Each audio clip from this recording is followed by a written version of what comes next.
Welcome to Jesus Changes Everything, a daily podcast dedicated to providing a fresh look at the ancient and glorious truth that Jesus not only reigns, but is busy about the business of bringing all things under subjection, that celebrates the wonder and the glory that he has been given all authority in heaven and on earth.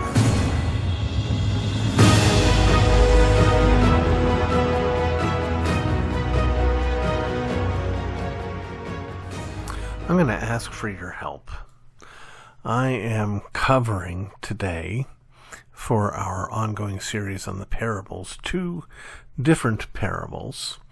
And the help that I'm asking for is, have any of you heard anything that could rightly describe the distinction between these 2 parables? It seems to me that everything that we can safely assign meaning to in each of these 2 parables matches up with the other one precisely. I understand there's going to be overlap, whether it's the lost coin and the lost sheep and then the prodigal son. Well, here we're talking about the parable of the hidden treasure and the parable of the pearl of great price. In both instances, we have someone who comes upon something that he's not expecting to come upon, and joyfully and willingly gives up everything that he has in order to secure that precious thing. On the one hand, the land that contains the hidden treasure. On the other hand, the pearl of great price. Now, before I get to what I think these mean, because I do think they mean the same, and I'm asking you, can you show me a difference or a distinction? I'd love to hear one, if there is one. It's not a challenge. I'm just saying I can't see one. But one thing we need to be very clear about, and this goes to the point that we made very early on about the danger of following the parable too far. That is, trying to draw too much out of it beyond what it's intended to communicate. I acknowledge that you can err the other way and you can miss out on things because you're not willing to go far enough. But there are those who will actually use these parables to push back, as it were, against justification by faith alone, or sola gratia, sola fide. Because in both of these stories, you have the protagonist recognizing the value of what he can get and sacrificing in order to be able to get it. I don't think that's at all the intention that Jesus is giving to these parables. I think instead, what Jesus is communicating is what we are to be willing to give up to secure that which is so much more valuable. He's encouraging us to consider the cost while at the same time reminding us to consider the gain. Absolutely, we are called when we come to saving faith to take up our cross, to die to ourselves.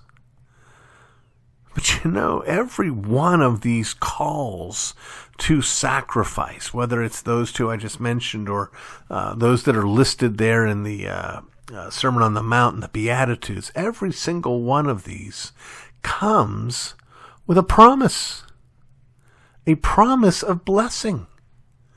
When Jesus says the first shall be last, he's not saying, well, try to be last and it'll be good enough. No, you're going to get this blessing from it. In the same way, he does call us to lay it all down, to nail it all to the cross, to give it, to toss it overboard, is the language that Paul uses in Colossians. Get rid of this junk that you're carrying around with you. All you need is the cross, and the cross brings every imaginable blessing. Well, it's important for us to remember that. In fact, this is one of my go-to places when I find myself in times of hardship. When I'm in a context of loss, When I lose friends or lose reputation, I remind myself these are precisely the things that I would joyfully give up in order to have Jesus. I have Jesus. I didn't earn him, but I have Jesus, and that means that everything that I've lost pales into insignificance. I, by God's grace, not by my works, not by my sacrifices, but by God's grace, I have the pearl of great price. I have the deed to the property on which rests the hidden treasure. I think the calling and the function of this parable, friends, is to teach us to value all that we have already been given. Jesus is mine. He is my husband, my elder brother, my kinsman redeemer, my savior, my king, my friend. Which means everything else that could go wrong in my life is not worthy to be compared with what has already gone well with my life and which will lead inevitably to eternal blessedness. It just reminds me, when you come to these parables, don't be scratching your beard and trying to decipher it. I want us to enter into it. To rejoice. We have the pearl of great price. We have the hidden treasure. We, of all people, are in fact most blessed. Even if persecution comes, even if financial hardship comes, even if broken relationships come, we are of all people the most blessed. Let's learn that lesson from this parable.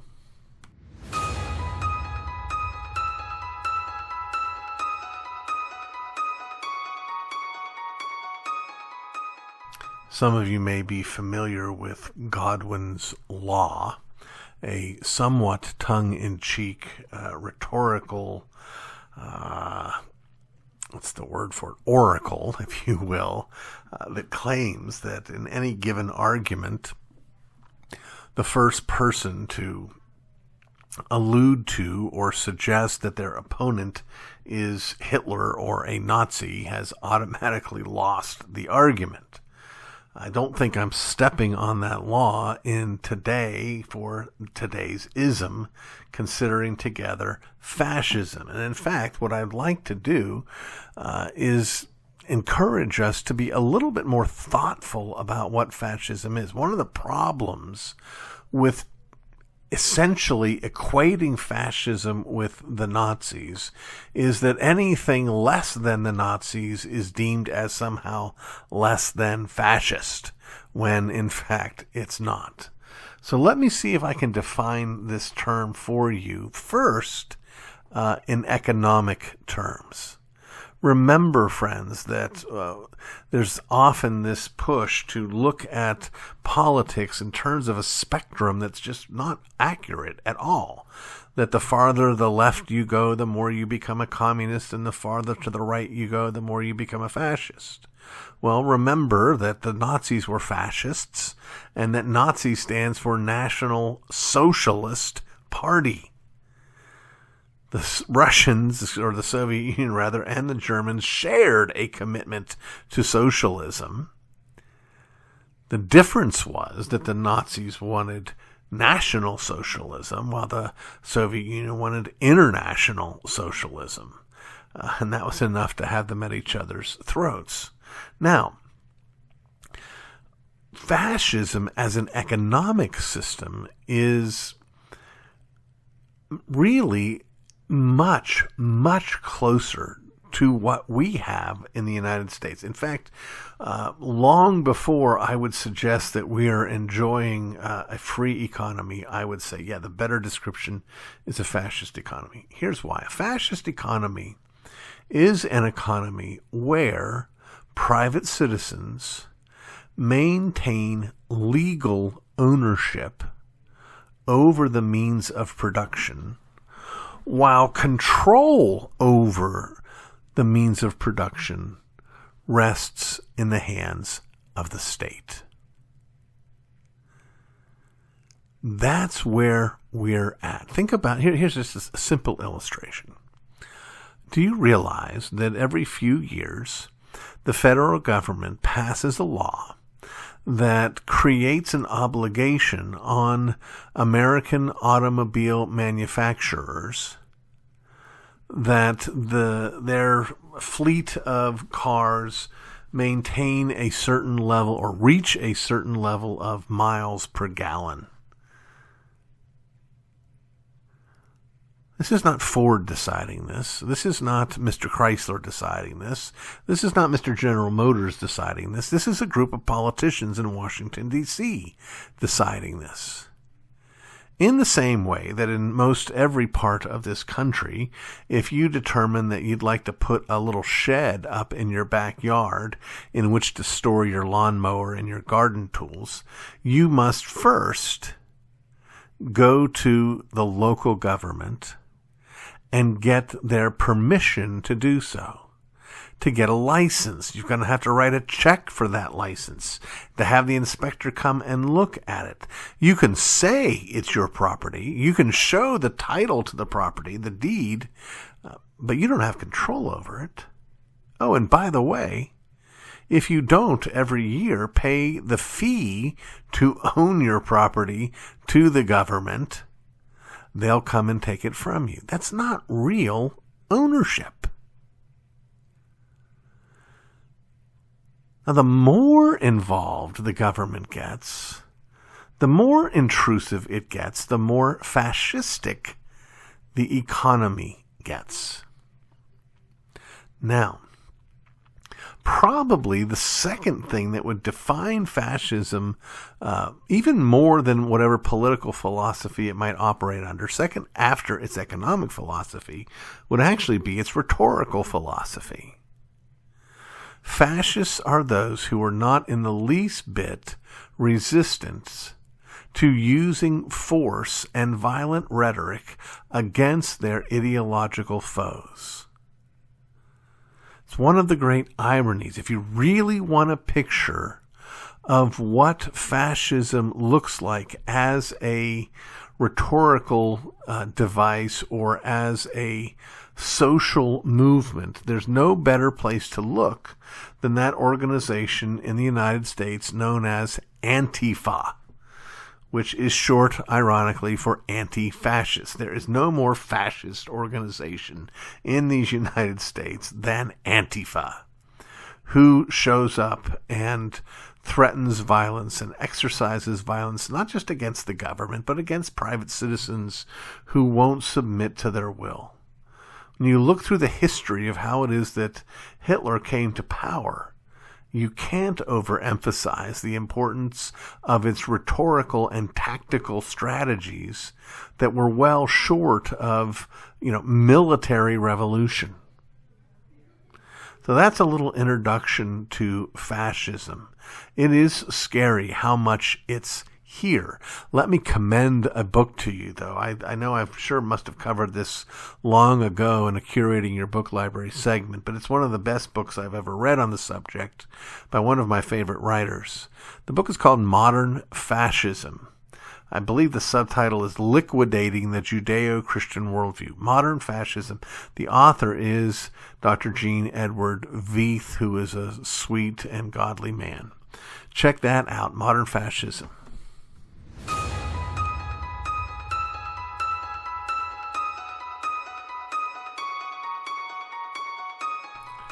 Who's your daddy? The world, too often with help from the Christian church, it seems to be intent on removing from the world all of its wonder. We may see the universe as a plenty amazing machine, but even the most amazing machine is cold to the touch and can't touch us back. The glory of creation, of God's speaking galaxies into existence has been replaced in the world's thinking with natural selection, the brutal and banal motor of progress given to us by Darwin. Every man has ceased to be an image bearer of God Most High and has become instead the product of genetic determination or the product of his environment. Nature and nurture turn us all into Stretch Armstrong until we break. History has ceased to be that stage upon which God manifests his glory and has indeed become random, aimless, a tale full of sound and fury, signifying nothing. It strikes me that the world, and we must always remember that such once were we, and even now we are about to be about the business of putting to death that which remains in us, that is of the world. The world is like a cynical teenager, eager to know his own wisdom through giving vent to skepticism. And so, ashamed of his past innocence, he hides and stays awake deep into the night, waiting for Santa Claus to come. As he hears the first rustle of a present being put under the tree, he leaps into the room, switches on the light with an angry "Aha!" The father blinks and is heartbroken to have the truth exposed. He's just a man pretending to be something he's not. The son's joy of discovery swiftly descends into ennui. This is all there is.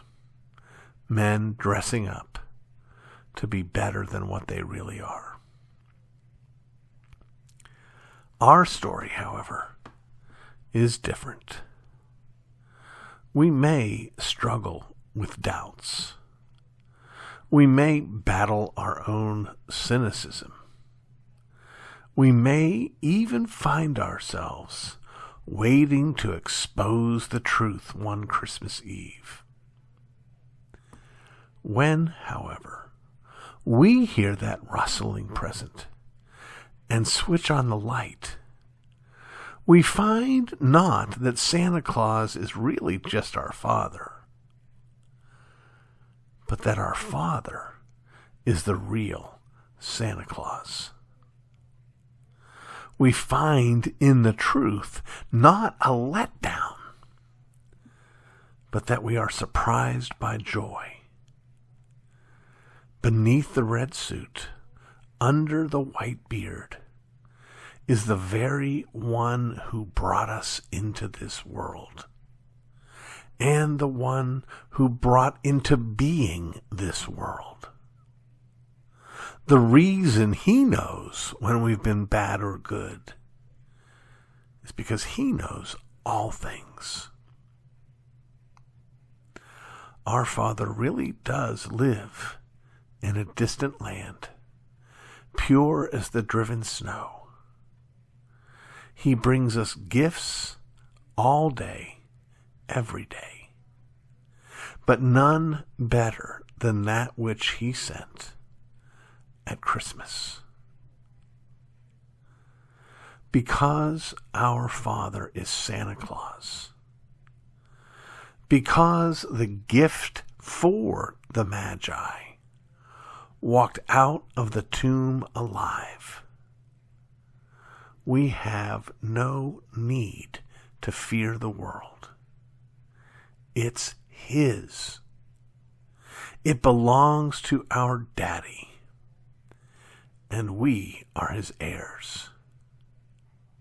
Indeed, we have no need to overcome the world. He, after all, has already overcome the world. Who's my daddy? Santa Claus.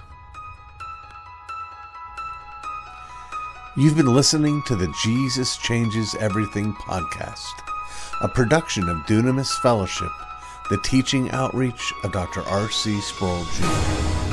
If you've enjoyed this podcast, we encourage you to subscribe, which you can do at all the usual outlets, to tell your friends, and to spread the word.